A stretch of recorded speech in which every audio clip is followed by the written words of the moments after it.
Pemecatan Satpam di Masjid Syekh Zayed Solo, Jawa Tengah sempat menjadi sorotan karena menimbulkan aksi mogok kerja ratusan karyawan. Berikut informasi selengkapnya untuk Anda.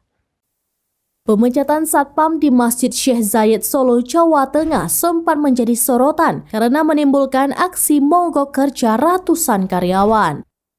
Satpam berinisial ES tersebut dipecat secara sepihak oleh perusahaan yang mengelola karyawan outsourcing karena menerima uang tip dari pengunjung.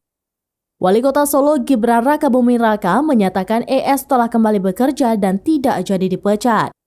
Menurutnya, permasalahan di Masjid Syekh Zayed berada di perusahaan pemasok karyawan outsourcing. Ia berjanji akan mengaudit perusahaan tersebut karena beberapa kali melakukan kesalahan. Diketahui perusahaan yang mengelola karyawan outsourcing di Masjid Syekh Zayed yakni PT Arsa. Menurutnya, evaluasi terhadap manajemen PT Arsa perlu dilakukan agar masalah serupa tidak terjadi lagi. Demikian informasi terkini, Saudara saksikan terus beragam informasi lainnya. Jangan lupa like dan share seluruh akun seraminus.com.